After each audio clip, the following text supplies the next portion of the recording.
Good evening, everybody.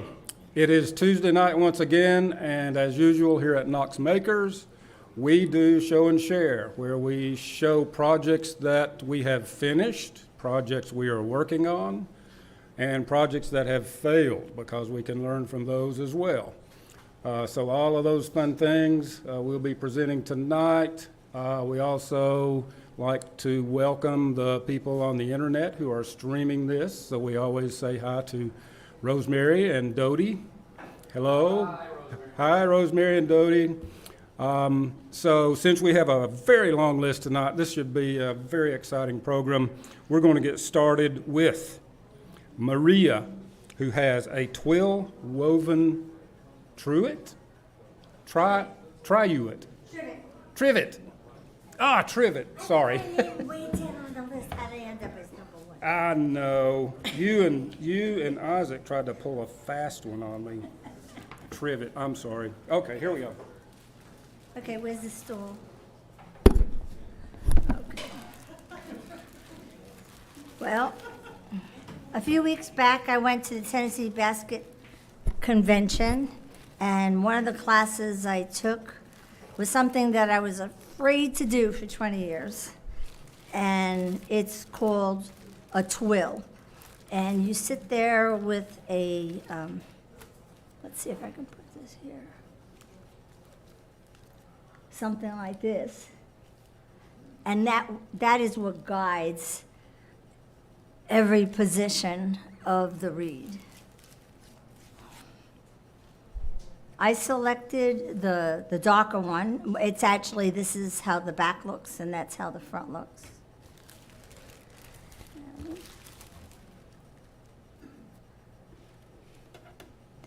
And it's a trivet because it was, when your first time through, you're not going to make a big basket. And people have done this, and the looks on their faces after 10 hours, it was, so that's what it looks like.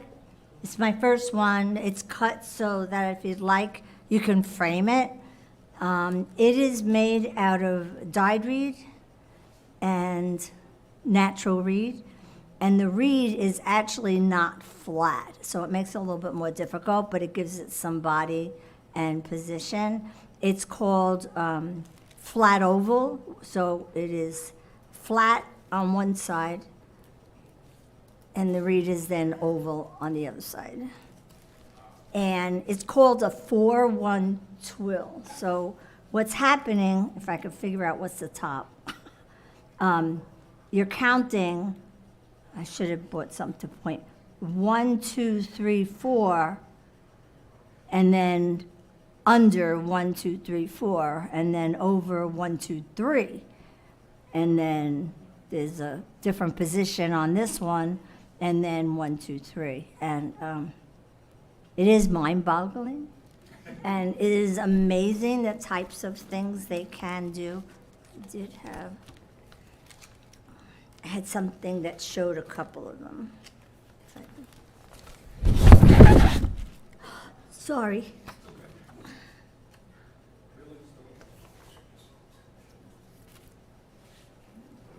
They can do snakes. You can make curves. You make other positions. And then, let's see.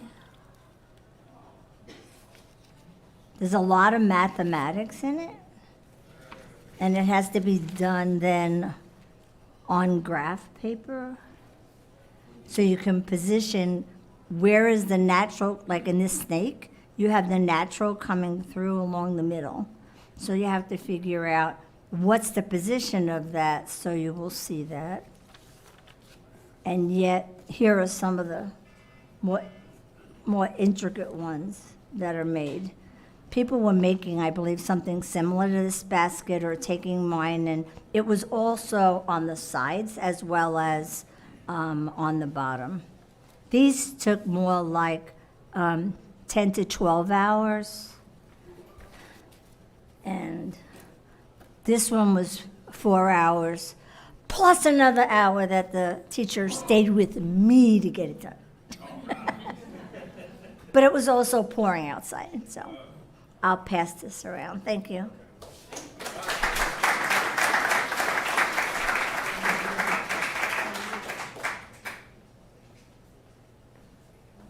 Thank you, Maria. I didn't realize you wanted to be down in the middle too.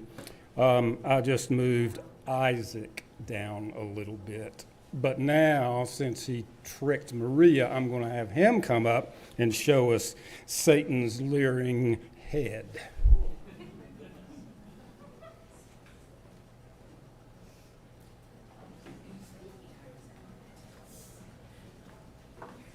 Hello, friends. That's my head. I was inspired a couple months ago to attempt to make a piece of Halloween decor inspired by the charming stuff of, say, the 1920s. I picked out this, which is a German candy bowl that I could not possibly afford. So this was my inspiration. And for better or for worse, I told myself I could not try to duplicate it. I didn't want to perpetrate that I had something old and cool that I don't have. So instead, I was only allowed to look at it before the project started. So you see, I'm already making excuses. The project started, as these things generally do, with a balloon, which I applied a couple of layers of paper mache strip to, just to get the sort of general form of the thing. And then I went in with the tin foil, which I really like for paper mache because you can quickly build a large structure that weighs nothing, it costs nothing, it's easy to sculpt, just kind of hot glue it together and just repeat. And it's very conducive to reshaping when you decide you hate it and you need to do it again and more.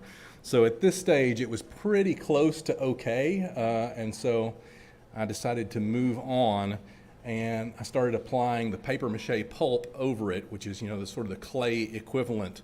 The pulp is nice because you can build up the form pretty quickly, maybe an eighth, even a quarter of an inch at a time. And when it dries, which takes a little while, it achieves a lot of strength and structure. And so I'm just covering the whole surface, not worrying too much about the texture at this stage. And then I wind up with this, which you can maybe appreciate has a very coarse texture on the outside. So obviously it's going to need a lot of sanding. But more significantly, as I looked at this, I realized it was not the shape I was wanting it to be at all. It looks a little bit too gaunt and almost mummified. So I had to go back and give it more sort of structure and substance. So after several layers then of pulp and sanding, I eventually decided that this was good enough, which is to say that now my level of loathing for the project has superseded my ambition, and we should instead forge ahead toward the end. And that means painting, which is always really happy times at the beginning because the base layers are so easy and satisfying, and then you have to add detail, and that requires nuance and talent, and I'm reminded that I haven't those, so only the first step was really good. What's worse though, at this stage it was really apparent to me that I had made a critical error, which is that I had really hand-waved past the whole issue of his teeth. He has no teeth, and it turns out that a devil with no teeth is no kind of devil at all. I had to confront this somehow, and it just so happened I ran across this tutorial. It was talking about doing corpsing on a blow mold skeleton, but I could see it was applicable, and so I decided to try this tooth-making technique for this devil. And you basically just take hot glue on a silicone sheet and you run out these beads. The hope is that you're getting something approximating a tooth shape with a little bit of root on it. And you see I made a ridiculous number of them because I knew I would have to pick the best ones at the end, like when you're baking. So here I've baked a bunch of teeth, and now I've picked out the best ones, and using a razor knife just sort of straightened out the biting surface and trimmed down the root somewhat to make a set that I felt like was credible, which I then used tweezers and more hot glue to implant into his gums. And at that point, there was more painting and more cursing, and then eventually it was time to apply some sort of sealer or finish. My ambition was originally to use a mixture of matte and gloss to try and bring out wetness in the eyes and the mouth, but more sort of a dry texture for the flesh. But I couldn't possibly be bothered, and I was really worried about goofing up the paint with masking tape. So instead I just went for the full gloss finish, and I wound up making this rather sweaty looking devil in the end, which perhaps a sweaty devil is appropriate. I don't know. So at any rate, this is of course not the best imagery, but I did bring the devil himself with me, and I will hand him around for you to criticize.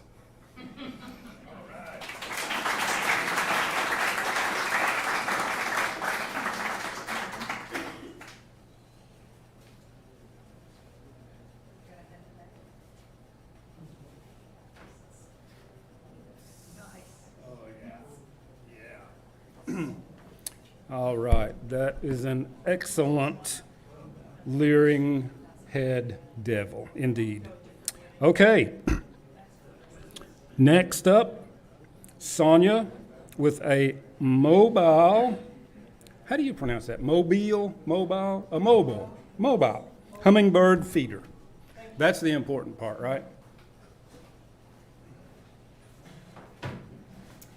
Hi, I'm new to Knoxville. I come from near Albuquerque, New Mexico.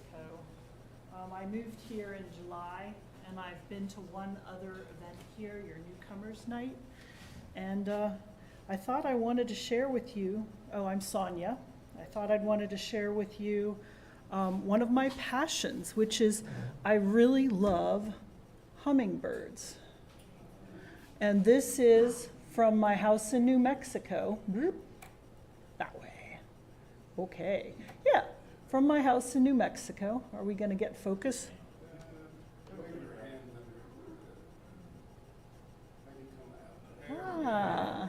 Yeah, and I love taking their pictures.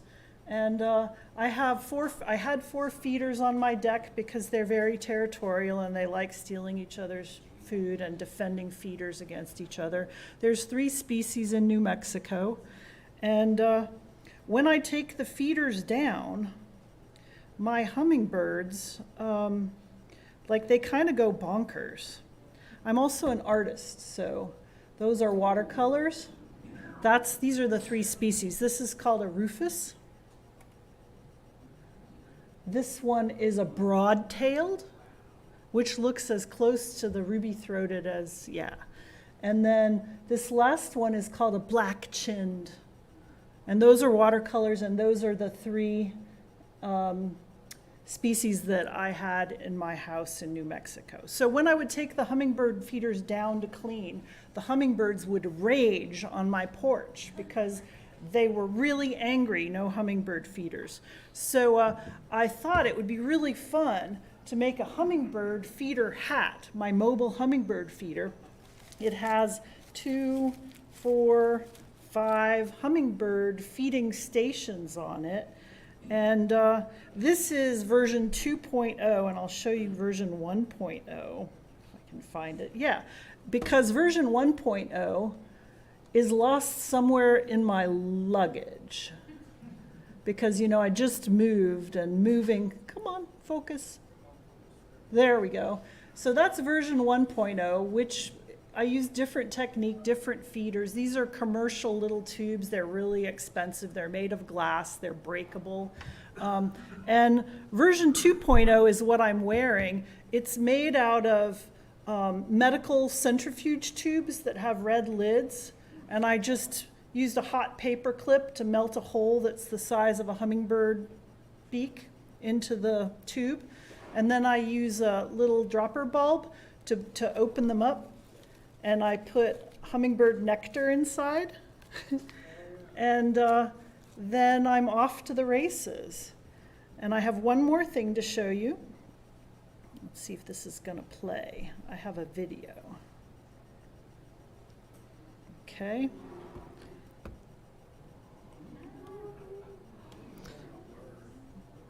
So there's my angry hummingbirds. Whoops. Coming in for a drink. And it doesn't look that backlit in real life, but it's just not great on the projector. But I can actually hear some of their sounds. There's one species that has this rattling sound as it flies. It kind of sounds like this as it flies around, and it's really aggressive. And so that's all I got. I don't want to go over my time, but I want to let anyone who is intrigued know that I brought all the ingredients. We can do some flower destroying, right? And anyone who would like to make a hummingbird hat after this, I have permission to come do it out in the craft area. Oh, cool. Okay, so if you'd like to, I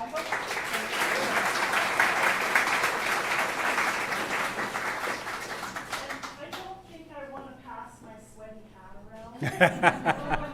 See if I can find one of the single feeders in here, and I'll pass that. Oh, thank you so much. That is such a cool project. Super cool. All right. Ivan saved $300 on AC repair.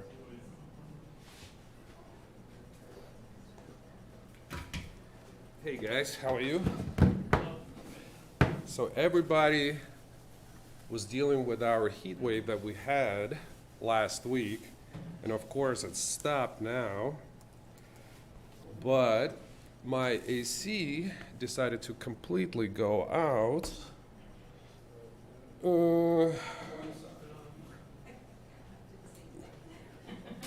Let's move it.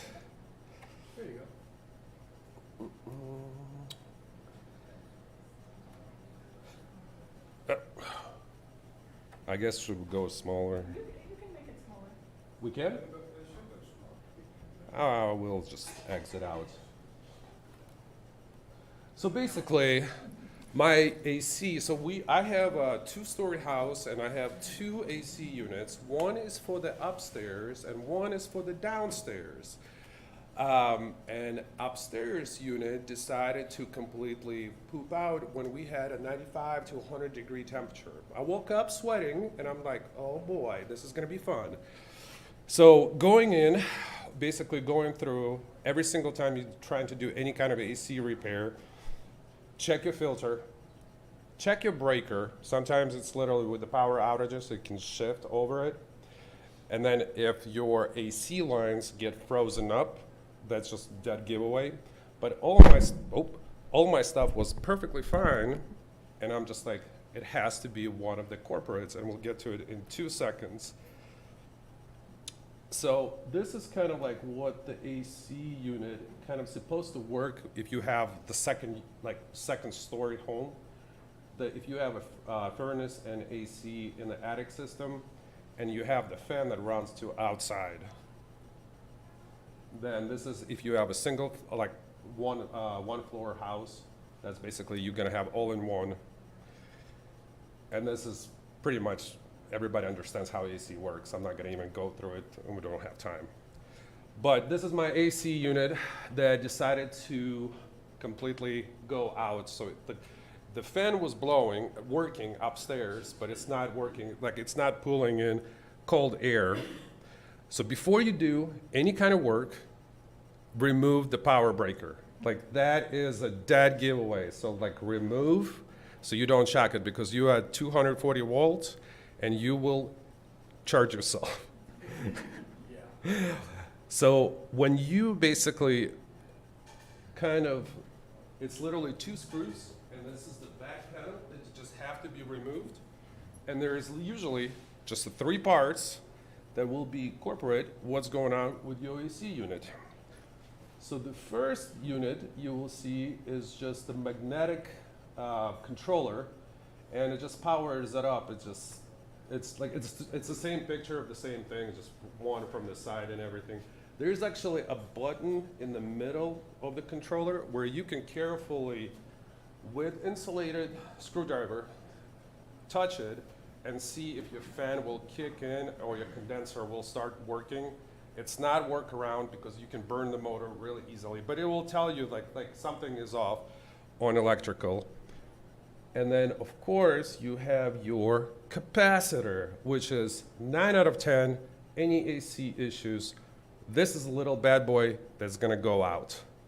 And when you call somebody, which everybody kind of does because it's hot, I just want it fixed, it's gonna be $300. $100 for them to come out during the regular week. $200 if it's weekend or holiday. $100 to do full inspection and diagnose it. And then this little part that costs $25, you will pay $100 because they're getting off their truck. So, and if you do have this little guy, this is a little bit older models, so there's the new ones. So it's diagnostics, it will blink different lights, it will kind of actually tells you what's going on.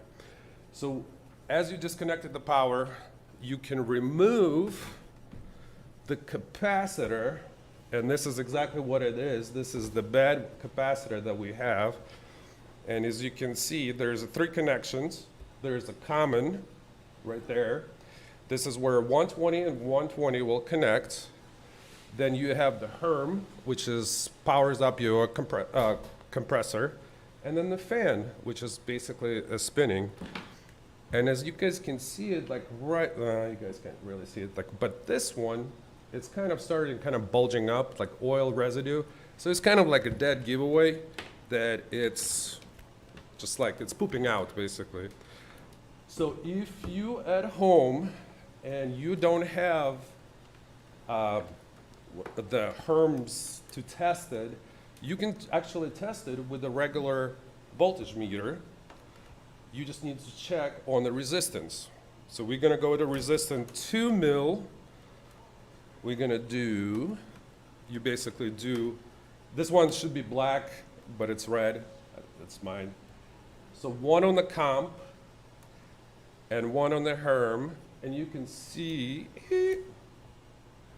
that the numbers will start climbing. So I have a circuit in this power, but when I go to the fan, it's gonna blank out in 2 seconds. Boom, it's dead. It's not climbing.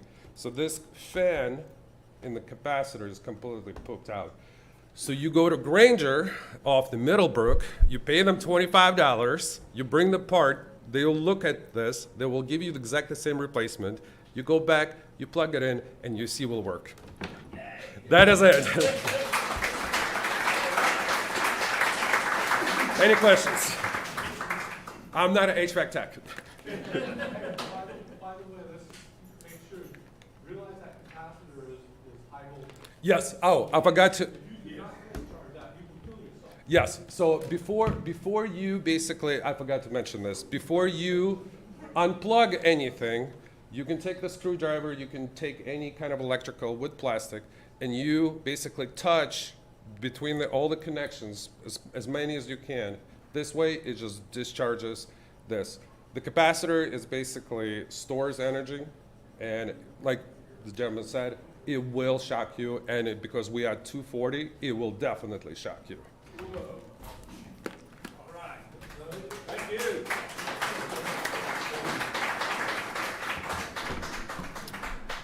Fact is, I have written that $300 check. Yes, I wish I'd known that. Next up, Timothy, baskets from salvaged wire.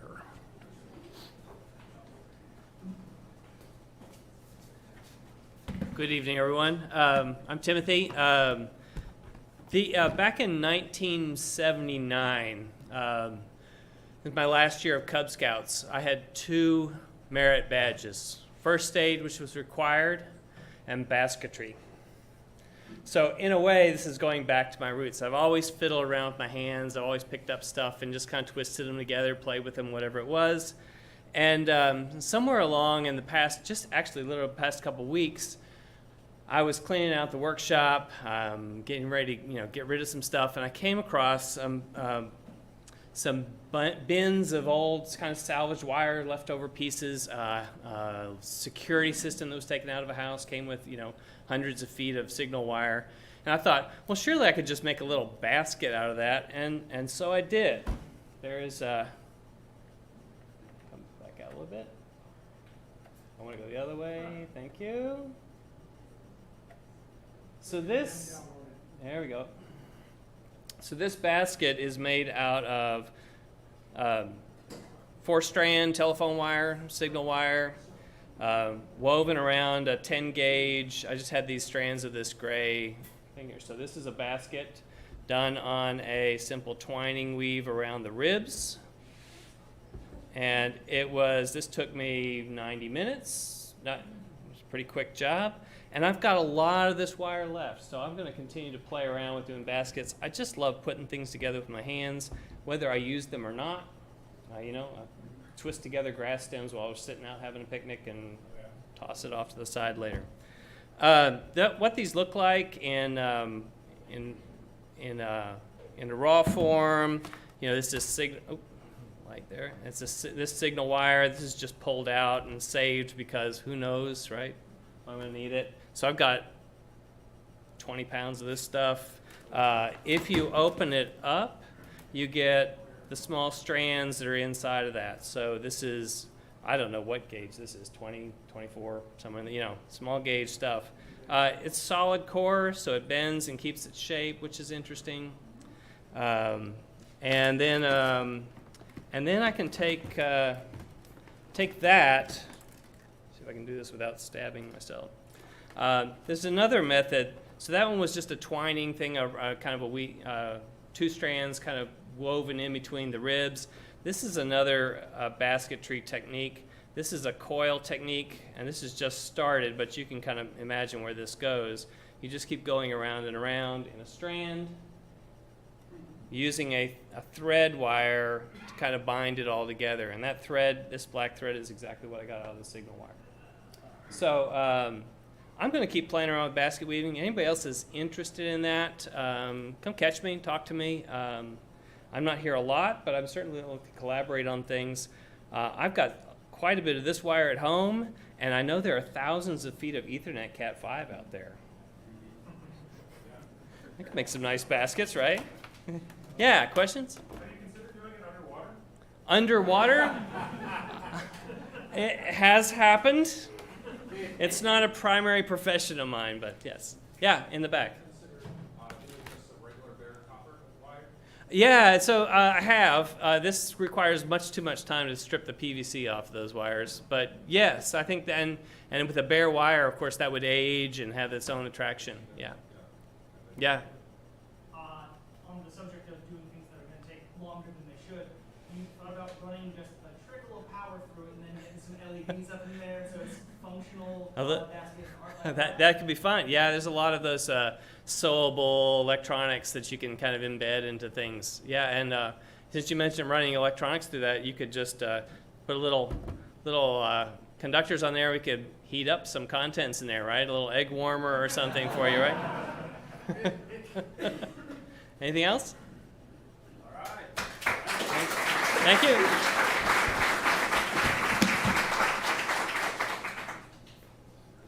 Thank you, Timothy. You and Maria need to be teaching some basket weaving up in here. I've already been in touch with him because he does round reed and I do flat reed. There you have it. We have a new skill, something new to do here at Knox Makers. I love it. And who would have thought you would be using electronic stuff to make a basket? Imagine that. And if you put LEDs in it, that would be a lamp. Yes. And wait, we're gonna get into harvesting kudzu and doing that. Then we're going to harvest kudzu and do it with that. Honeysuckle works great too. And then you can eat it. All right. Moving along. I appreciate you all being respectful of the time. This is working real well. I really appreciate it. Next, David, stained glass projects.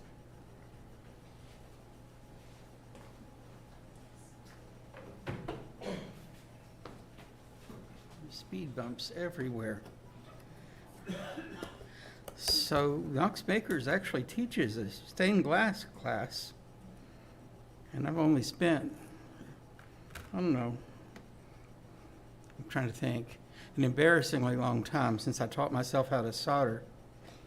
So here's a transferable skill. So what I found out in my class on stained glass is that there's a progression that I stumbled upon because I'm not really that good, but I stumbled upon it, and I start there, which is, of course, not in focus. Oh, there you go. So it's a piece of glass, and you wrap the copper foil around it. So that's one skill. And then you add the solder onto it to make the copper foil rigid, because it is not when you start. And then another skill is to put a ring on something. In this case, I put 2 rings because I guess I was just on a roll or something. I don't know. It seems big for an earring. I don't know what I will do with it, but you start somewhere. And then it's never focused. Wow. So then you do it twice. Or you get another piece similar to that, and then you create a repair, because that's how you do it. You break something so you can fix it, because there's not near enough broke stuff.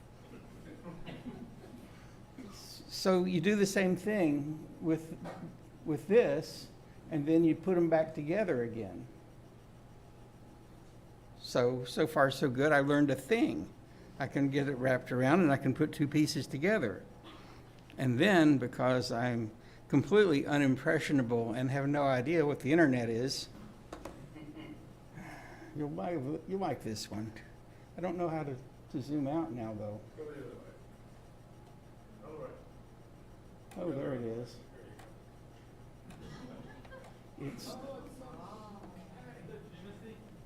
It's Jimothy. Jimothy the Christmas tree ornament. And I'm rather proud of that silly thing because I already liked raccoons. So this was definitely, I don't know what you're going to say about craftsmanship, considering most raccoons have a different number of legs than this. But I mean, it was fun to do, and no one stopped me. So, question? David, did you mean for it to look like Timothy? Oh yeah, that was the idea.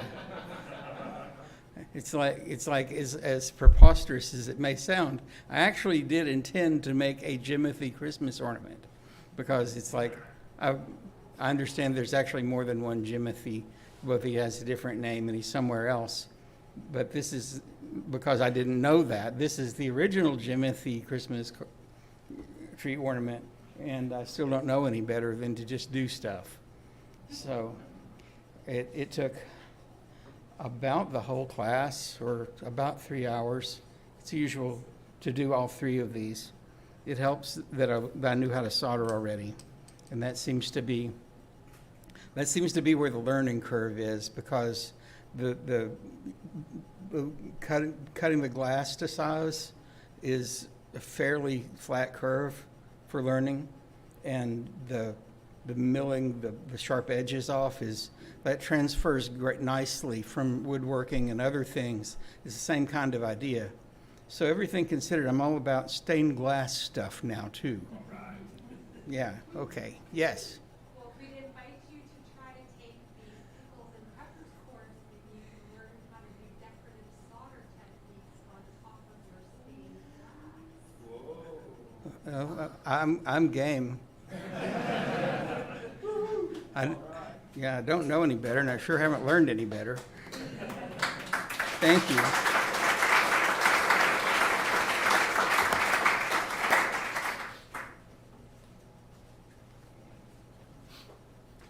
Thanks, David. That's super cool. And for those of you that may not have heard, Pickles and Pepper class to learn decorative solder techniques for your stained glass. It is upcoming. Yes, that will be fun. I'm liking stained glass myself. People say, what's your favorite thing at Knox Makers? And I say, whatever the last class was that I took. It never fails, and then I forgot the one before that, so I have to audit it. So it's a cycle. Next, Bill has a seashell collage, which upcoming in a few weeks will be a Tuesday night craft thingy that we will be doing. Adventure, yes. This is very much what not to do.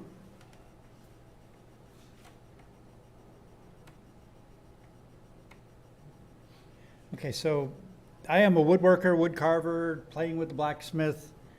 And in June, we went to the beach, so I collected shells. So now what are you going to do with a box and box and box of shells? So I thought, oh, I can make a collage. So using the woodworking, made the little trays, put a bottom in it. Something I've never done before is I put the groove in the bottom so you can insert the base inside. So that was a learning adventure there. And so then I glued the shells in with Elmer's glue. Piece of cake. Do that in kindergarten. Know how to do that. Can handle that. So then I said, okay, I want to do a little bit more than that. So I said, I'll flood it with epoxy. Done that before on a lot of the woodworking projects that I do. But it's usually an opaque and kind of, you don't need to see through it. You just kind of epoxy and sand and go.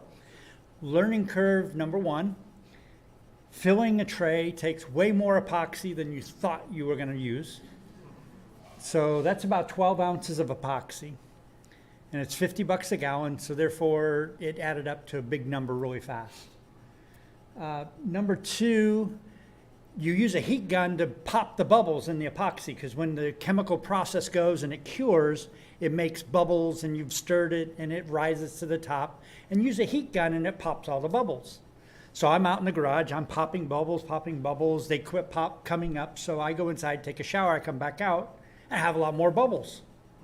So I'm gonna heat gun them, only it's already set up so it won't pop. So now I've got bubbles inside here and down inside.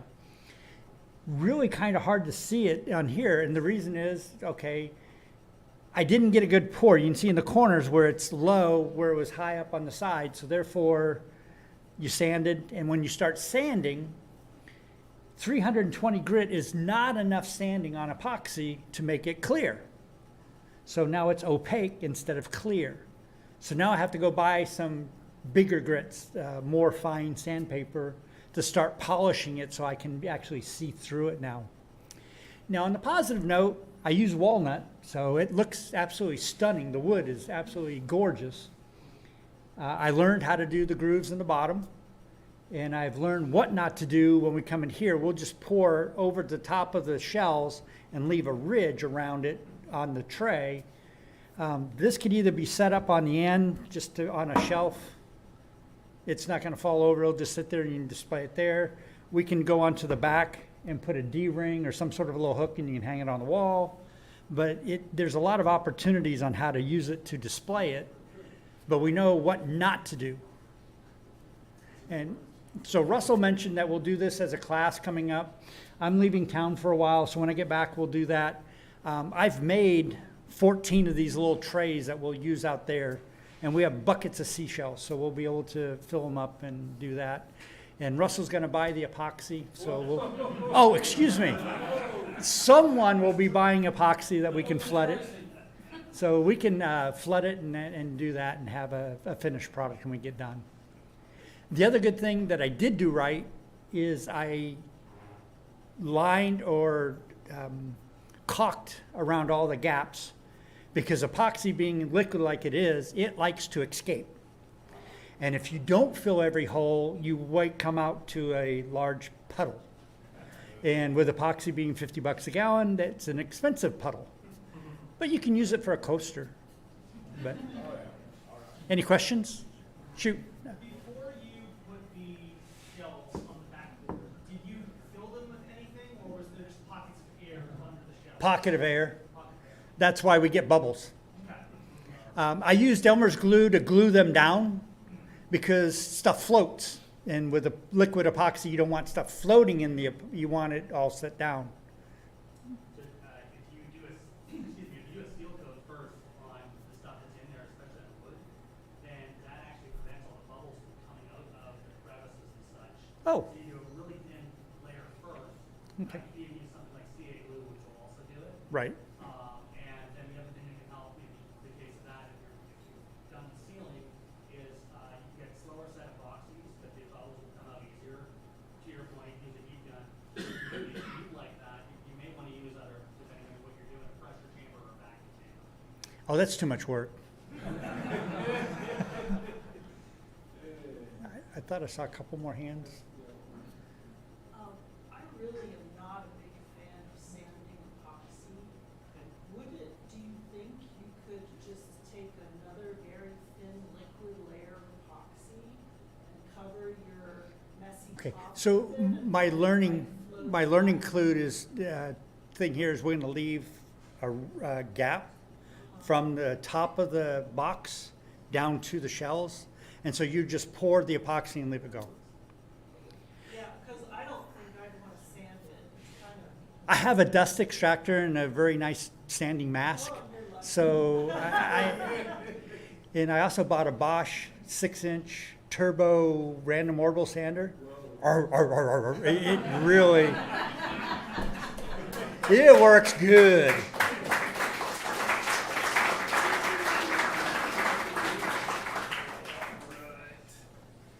Okay, thank you, Bill. All right, moving right along. Thank you, thank you. Next, Aaron, fridge magnets.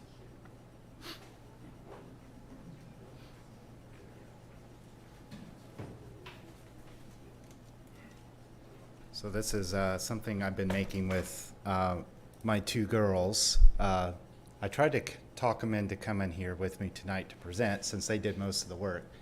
But these are the simple little fridge magnets that we made that they're selling to help fundraise for an organization they're part of. And these are 3D printed little caps. We've got some magnets that are just glued in place. So I think I had one here that just get glued in place. And then on top, these are like the temporary tattoos that are just set with water and then covered with Mod Podge. And it takes about a minute or two to make one of these. The longest part's probably 3D printing, which takes, about 20 minutes to print a bunch of these. And that's it. Any questions? Right, and yes. What's the organization? They're it's American Heritage Girls. It's kind of like Girl Scouts. Yeah. Yep. Right. Thank you.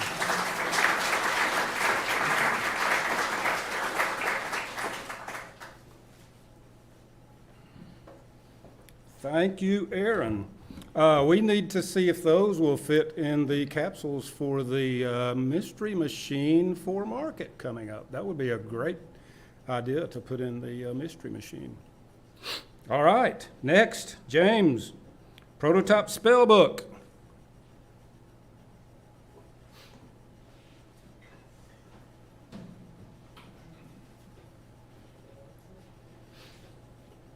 So I've been part of a D&D campaign for the longest while, and my DM's been slowly increasing the rules we have to actually follow. So I've been wanting to try and get into character by making a spell book. One of the things I've been wanting to do is, just for reference, this is what it looked like when it was new. I did buy this, I didn't make it, just FYI, but I've aged it. So I've tried to make it to where the book actually has a bit of a story of my character over time, where in the beginning he started trying to learn his spells, and he's just like practicing with his calligraphy pen and trying to write spells, and well, early on he didn't treat his book too well and it ended up in a lake. So you can see it's got water damage and all the edges are kind of roughed up and worn with graying and roughness on all the edges.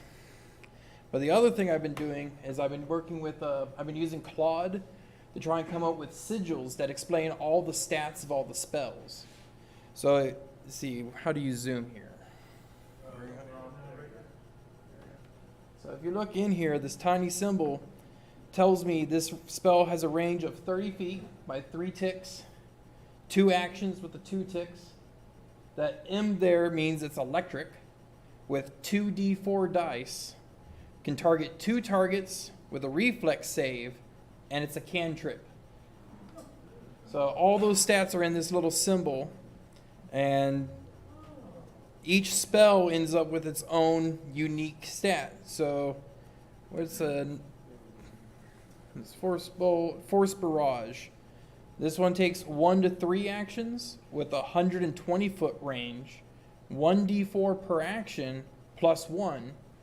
It's a force type spell that can hit a single target. No defense, rank 1, arcane in nature. So I've been kind of just trying to make his story of like what spells did he learn and what did he draw in his book over time. And one of the tricks I do for a lot of my stuff is I'll turn my book around and I'll start putting notes coming from the back end of the book. So here's all his notes like, oh, how the hell do I make a spell again? Oh, here's the different types. And like I said, he did this before, and then it got water damaged. And so he had to redo it all over again when he got to a part that wasn't damaged with bad ink. And this is my prototype. I'm planning to do a full-sized one, but the full-sized one costs $30. This costs $7, so I'll destroy this guy trying to figure out how to destroy the next one. What's your character name and class?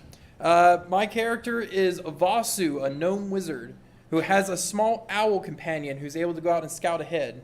And he does have the message skills, so he can talk to his owl while it's up in the sky doing scouting. But no attack ability. The owl can't do nothing.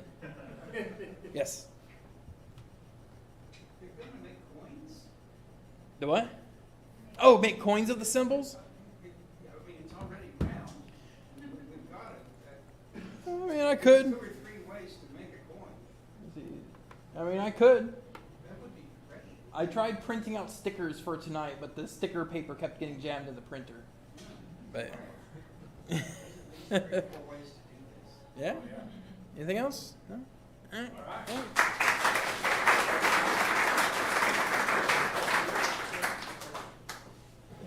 All right, thank you. You know, occasionally there is how to make a leather notebook class floating around up in here, so you may want to make your own book. Where are we? All right, okay, we are a fourth of the way through the list. I'm kidding. Next, Vincent is in pursuit, sort of annealing aluminum. No, anodizing, sorry. I was thinking brass. I set out once again, not the first time I've been up here saying this, I set out to anodize aluminum, and the following things occurred. So first, set up my my visual assistance. So I went to the hardware store and bought a bunch of wood. A Honda Fit, if you touch the wood to the front windshield and the back windshield, can fit exactly 9.5 feet of lumber, which is exactly 6 inches shorter than a 10-foot piece of lumber. So I promptly went back into the store, purchased a handsaw, hid the wood under my car because I didn't want to carry that back in. After this, I went and I constructed for myself a shelf in the wall of my garage, more of a workbench shelf, and I acquired through Facebook Marketplace, a wonderful place, this stainless steel work table, and then I had the least satisfying film peel of my entire life due to the age and and the state of the film. It was scuffed and many, many years old, and also I had an unhelpful assistant. And so at this point, I had constructed for myself a stainless steel table with an outlet, very handy. And under this table fits the Yukon workbench that I have from an auction. And then this table now serves as the impromptu chemistry in the lightest terms. We've really just basic workshop stuff. So, and that's as far as I got on that project. Any questions? Yes? That one is named Puffin. She's in the 1 to 2 year old velociraptor stage of cathood. So, any other questions? When will you be anodizing? Well, and see, now I have just the most beautiful place to do it. So, which was really the, yeah, you'll notice not a single piece of aluminum was present in this entire thing, and I did not say there would be. I said this is what happened when I set out to do so. But I have already tested the bench. You can see I have a jar of acid industriously dissolving a piece of steel. So that will be another show and share, I'm sure. Anyway, thank you very much.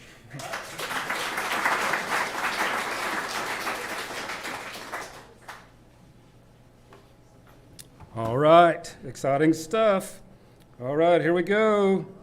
Anna Lou has a bat bodice. That must be a tiny little bodice.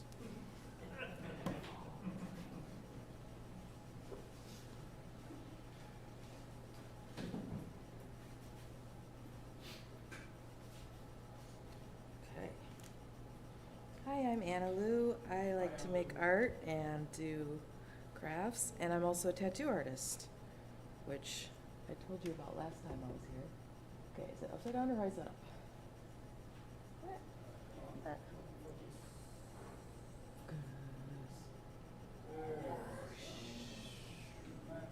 Yeah, okay.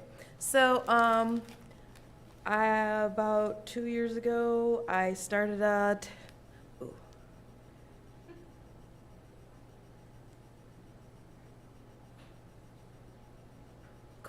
I started a project for my friend. She wanted, or my tattoo client, she wanted a bat with honeysuckle, and she wanted it on, this place is called the underbust, but it kind of went all the way down to her belly button. And I love bats and I love flowers, and so it was my favorite. And here is when we, just the first, so that's the stencil and the first session. So just putting on the stencil took probably maybe 45 minutes because we took that original design that I just showed you, which was like the mock-up that I showed her, and then we put it on her in pieces.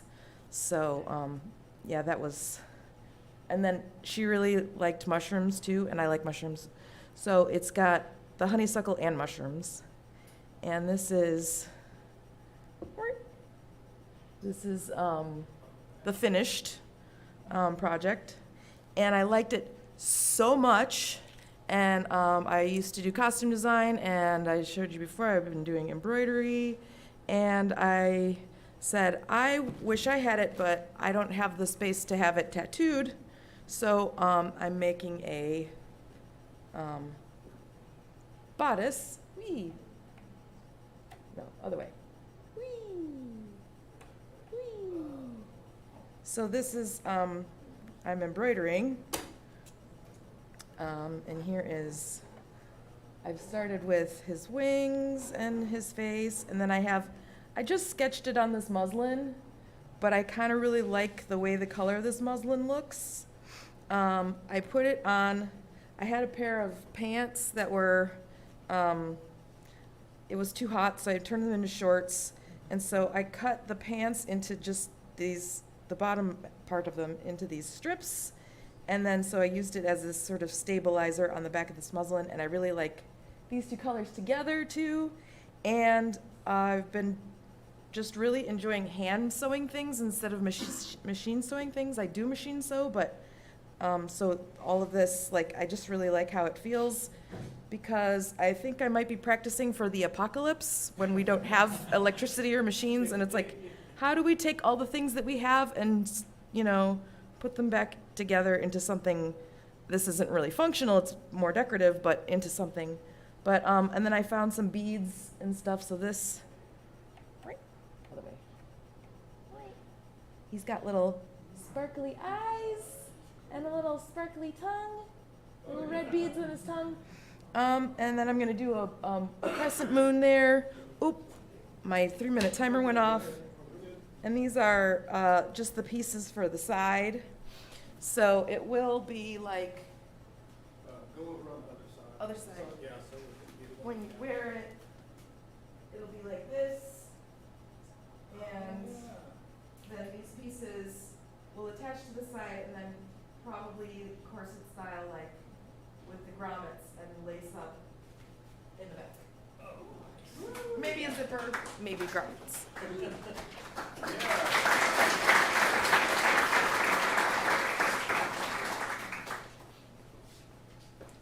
That is a super cool project. Can't wait to see the finished one when that's done. And I love all that hand stitching as well. That would drive me crazy. Next, Jim, mask and bag, leather. Is that what that says? All right, let's do it.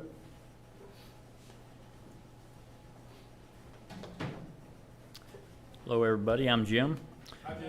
This is like my 4th time coming here, and my 2nd week as a member.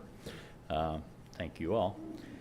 My wife and me do a lot of crafts, a lot of different kinds of things, and I have a lot of stuff in my background, electronics and paper mache stuff, and some mechanical things, air-driven Halloween stuff, a lot of different things in the past. And I learned how to do leather work from my father whenever I was very young.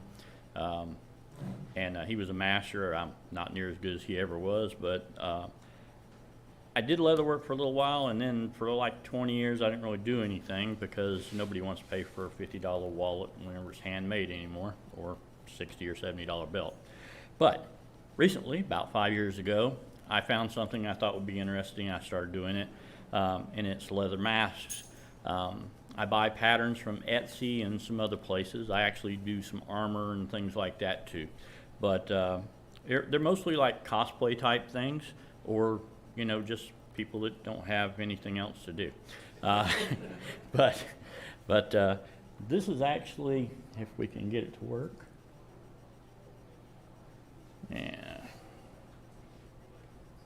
Well, wrong way. This is a plague doctor. He's not quite finished.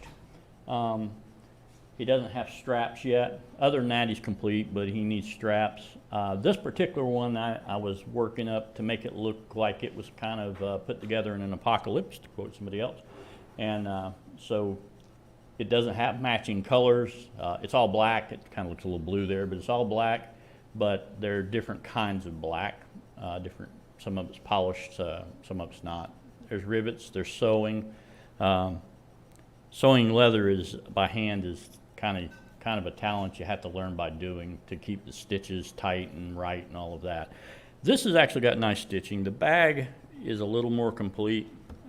It just needs the attachment that keeps it closed. But this is a bag. Oops. It's got some spikes around the bottom. The closer will go here. It'll hook here and have actually a hole to go around this piece. It has a place here where you would hook it to your belt with these two places here, and it opens, and you can see inside. Maybe you can't. I do everything to it.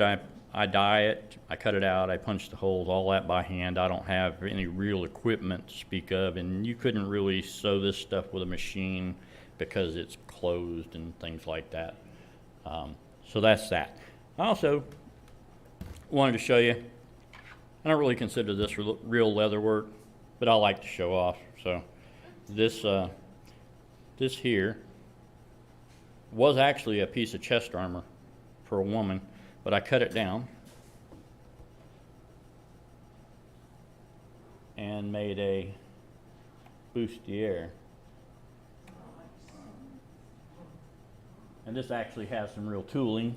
And that picture really doesn't do it justice, I'll tell you the truth. But it's a lot more work than the bags and the masks. But I'll send the back. I don't have this with me, but I'll send the other two pieces around so everybody can see them. Anybody got any questions? Go ahead. So with the cutting, dyeing, stitching for the bustier, how many hours did you put in for something like that? Or how many months did you work on it? Years, I don't know. This, from the time I started until the time it was complete, was about a year. I did not work on it that entire time, but I get to points and I have questions in my mind about how something's going to look, and a lot of times I just let it simmer and I'll wait, and that's what happened with this. It took me about actually 2 months to do. This is wet forming up on the cups and things, and I actually did that with a cue ball by hand, and it takes a little bit of judgment to take those three pieces that make that up and make two sides exactly the same and figure out how to make them all fit together where they're not bulging or something, in places, because it's all hand formed. And that took a lot of time. The assembly part and the tooling, that's probably 20 hours worth of tooling for me. I'm not fast anymore, I'm old. And I'm not fast anymore, and I'm nowhere near as good as I used to be, and not even close to what my father could do. But it was a pretty piece. And like I said, the other pieces, they're pretty much just cut them out and sew them together. There's really nothing that requires real talent there. Just learning how to sew well. It takes a little practice. Cutting out to leather can be unforgiving. One little slip and you mess up a big piece. You spent hours and hours punching holes in. There's probably 400 holes, maybe 500 in this. That's one hit per hammer to get each hole, you know. So that takes a bit. And then you have to have the holes, like I say, I buy patterns, but you have to have the holes punched pretty close together. They're 1.6 millimeters is the size of the punch, and they shrink after the punch comes out. A needle will pass through there twice before it starts dragging. But if the holes aren't really pretty much where they're supposed to be exactly, then you run into real issues getting the needles through it, especially on the second side. And I sometimes sew them. You're supposed to do this 2 needles at a time. I sometimes sew 1 needle back and 1 needle forward, just because of what it is. Also, this has both types of stitching that I do. If you look along the line here, I think it'll show us if I get my hand out. No, you aren't going to be able to see it. But you'll look at it whenever you get it. There's a very nice X pattern across the top of the nose and down the bottom. That's especially hard to keep tight and right. The thread's loose. It's not like sewing cloth. The thread's always loose, so you have to retension every time. If you tension too tight, you get a puffy look. If you don't get it enough, then it looks loose. The threads will move. And if you pull one side more than the other, it'll actually curve, you know, cause a issue in the work. But that's about it. Anybody else got another question? Yes, ma'am? Are you interested in teaching? I'm sorry? Are you interested in teaching? Maybe. I don't mind telling anybody how anything's done, okay? I don't have a problem with that. And I probably could explain to people how to do things.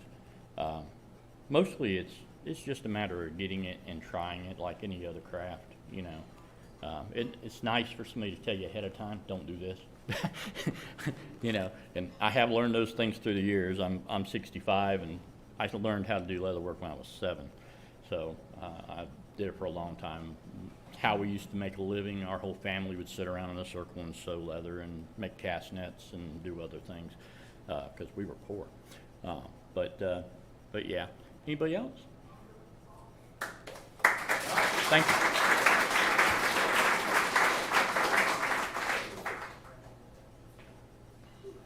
Thank you, Jim.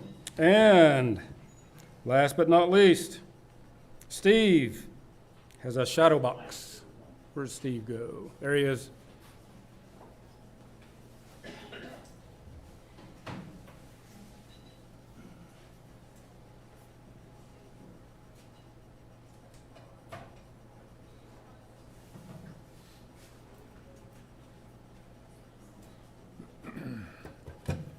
My Trout Unlimited chapter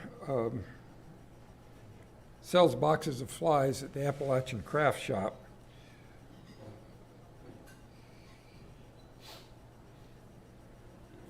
And I either volunteered or was volunteered, I'm not entirely sure, to make a display, a shadow box display to show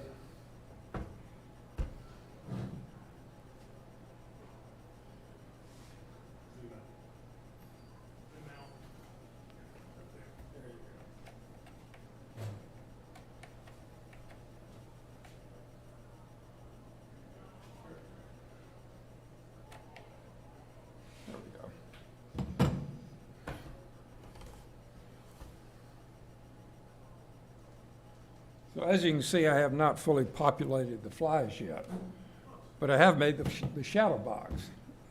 And I made it out of some 80-year-old porch flooring that came out of a house that my sister remodeled, which took an awful lot of work to get to the point where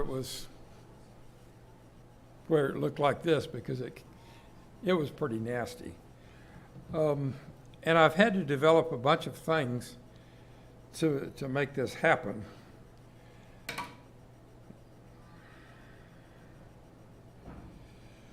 First of all, it ain't glued in yet.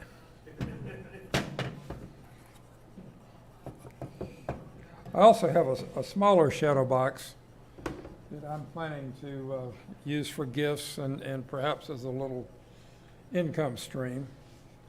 And I have pictures of some of the things I did to make this happen. If I can start at the first.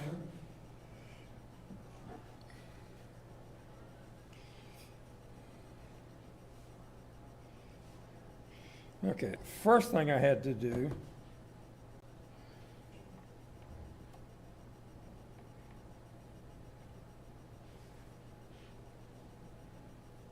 was build a miter jig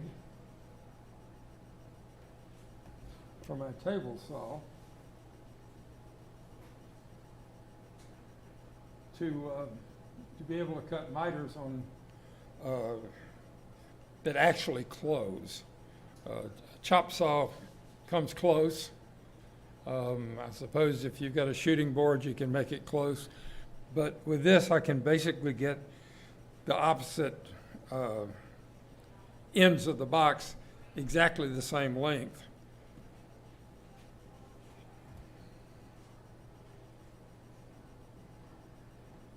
As you can see, the miter on the wood comes right to the edge of the jig so that I can very accurately place it to get my cut exactly where I want it. And this is figuring out where to put the cut. There's glass in here, and it needs to extend into the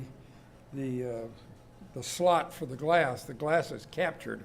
It's not like a picture frame where you put it in and put something else to hold it in. The glass is captured in a slot. And this was figuring out where to, oh, come on.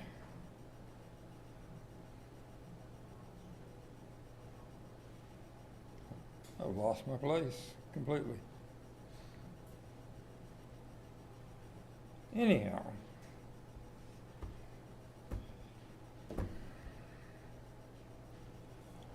Android phones. They never do what you want them to do. They don't. Do you see that X on top? You don't want to be selecting that. Push that X. There you go. Okay. Well, you put the two ends exactly at the same, and then on the other end, you can use a marking knife to measure it to exactly the same distance. And then you put that exactly on the line, and it gives you an almost perfect 45-degree cut.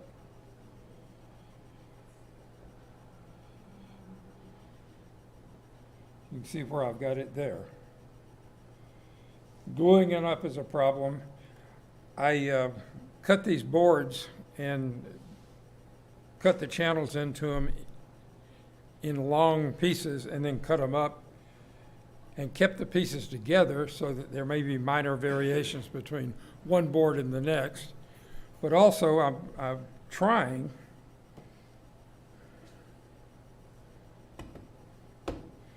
to match the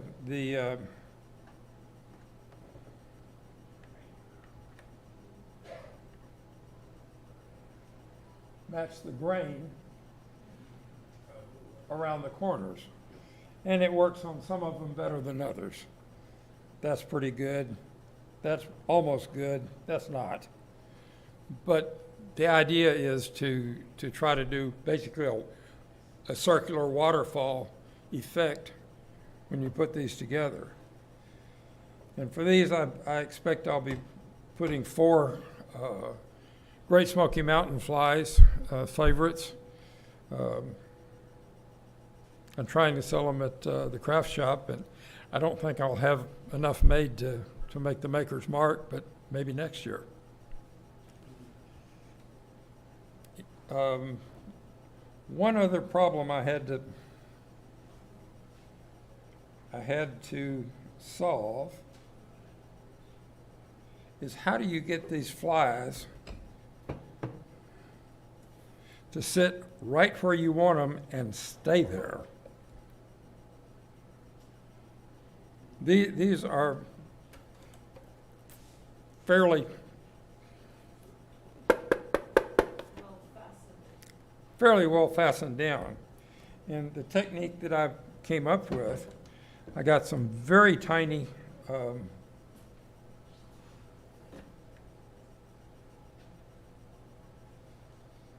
tubing. This goes in here somewhere. This tubing is about a 1/16 of an inch in diameter, and put wire through it so that I've got a loop on one end, and put the hook through the wire, pull it down tight, put some super glue on it, bend the other ends down, and push them into this foam board.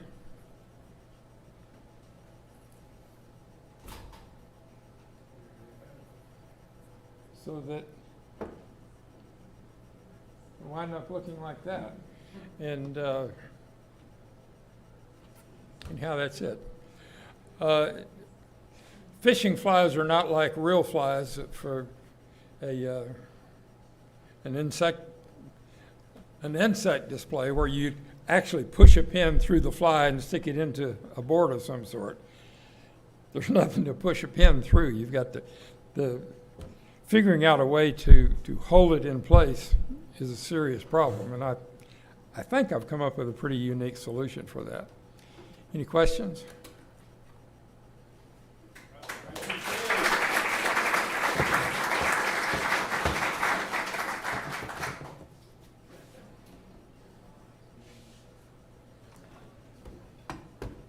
Thank you, Steve. Very unique project.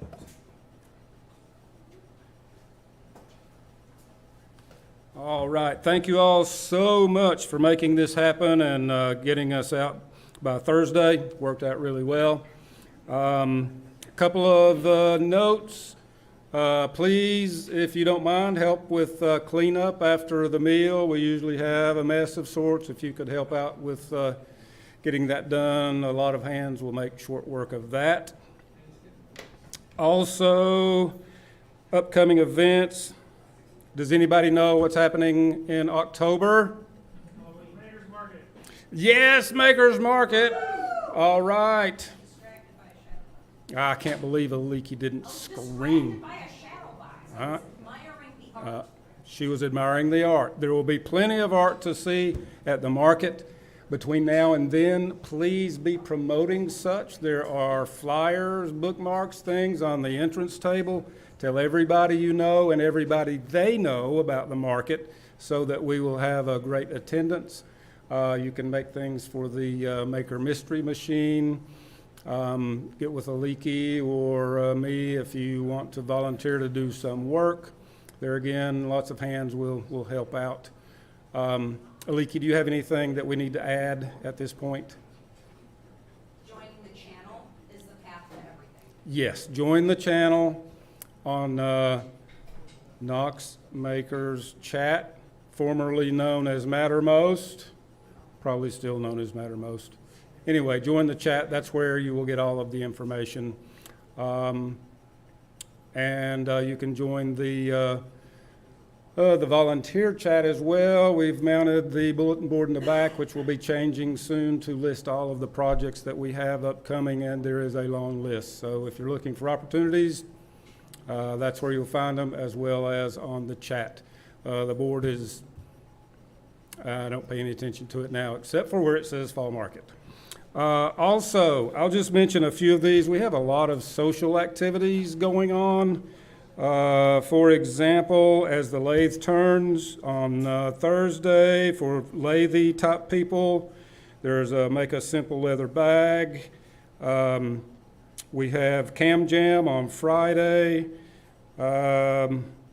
Check out events.knoxmakers.org to see all these events. Many of them are free. Just come and hang out. That's where you'll also find classes listed. We've got a lot of classes opening up right now if you need authorizations. So do that. And with that, I think we had a great show and share this evening. Thank you all for being here. Thank you all of our people that showed something. And so now let's go out into the shop, have fun, make something cool, and don't set the place on fire.